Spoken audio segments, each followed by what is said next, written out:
downsizing, job losses. This is what is in the news everywhere. Everybody seems to be downsizing.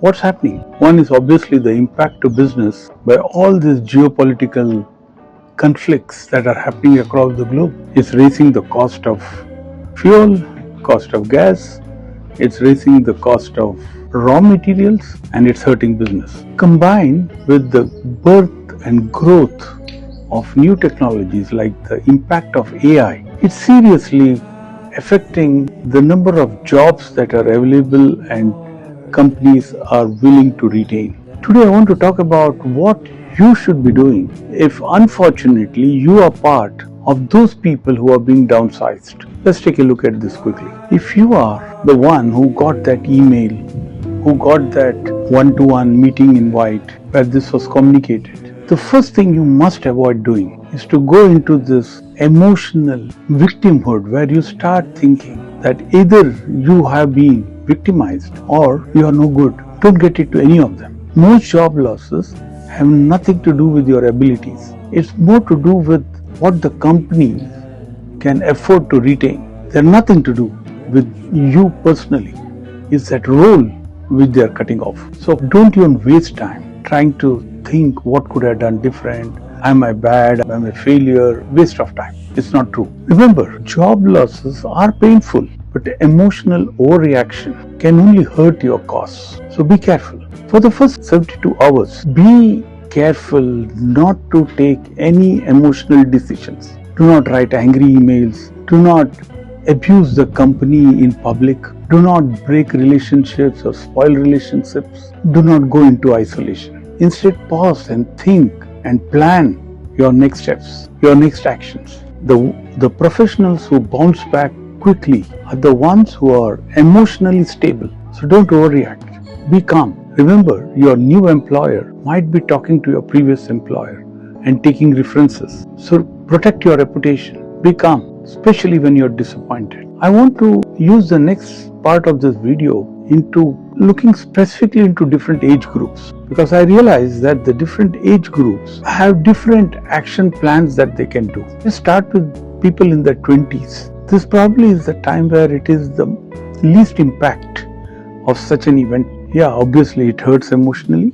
There is obviously financial loss, but you're young now to evaluate and see what new skills that you need to make yourself more valuable to the industry. I would suggest when you get this break at that age, while you continue your job search, but start using the time to invest in portable skills that can work in any industry, like sales, like communication, like negotiation skills, project management, data analytics, AI tools, etc. Companies might change, but these skills will stay with you. Do not define yourself by the company you work for. Don't say, I work for this famous company. Companies or your new hiring managers are more interested in what you bring to the table, not which company you work for. So focus on building your skills. Your competence matters more than your company logo. Use this job loss as an opportunity to do market research. It's possible the industry you are working in your first job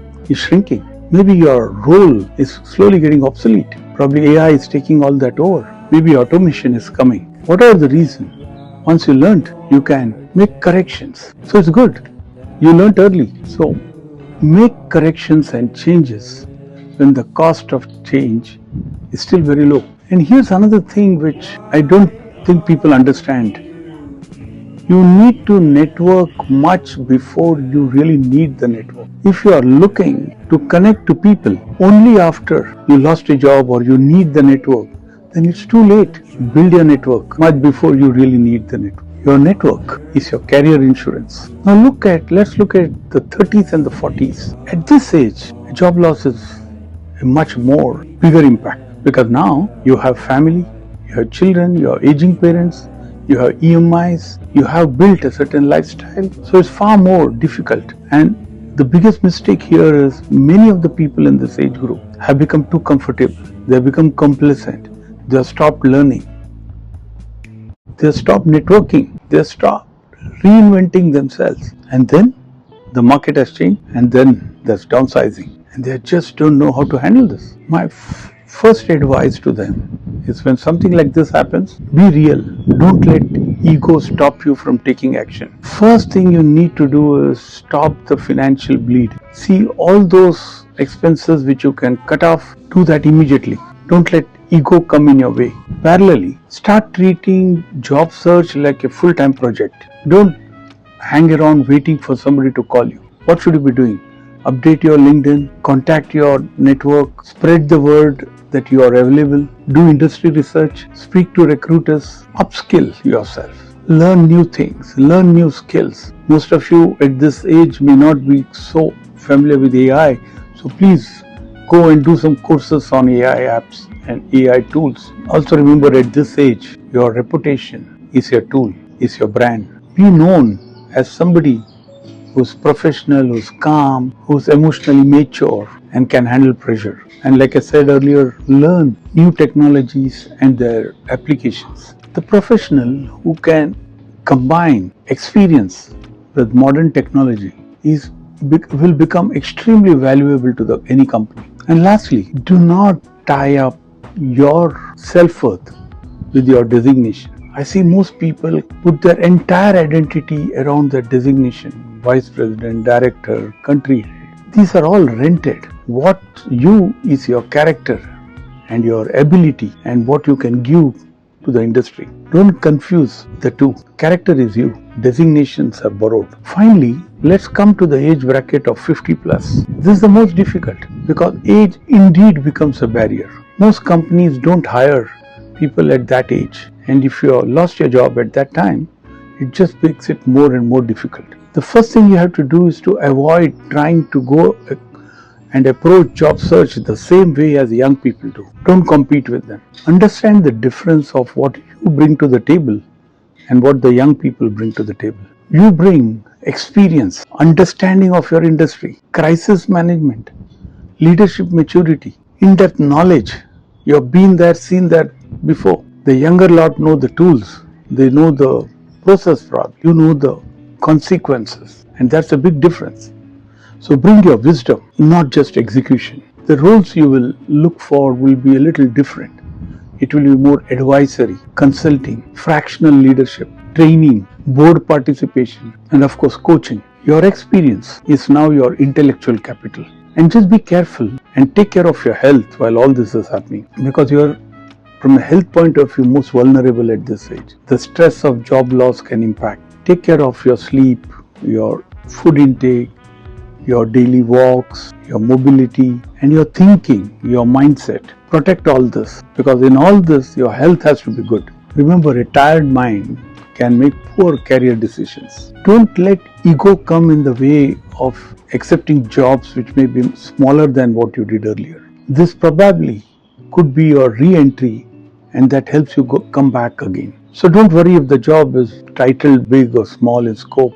Come back into the game quickly. In summary, the market does not owe anybody stability or a job security. Industries change, management changes, technology changes. Anything and more, any of these and more can impact your job security. So the market doesn't owe you anything. Your career security depends on you, on your ability to keep learning, building your network, building your skills and experience and wisdom, your emotional resilience, and your relationships. It's all up to you. Build multiple sources of value which you can bring, like writing, speaking assignments, consulting, teaching, investments. Manage multiple sources of value. Never stop learning. The market is brutal towards people who are learning-wise stagnant.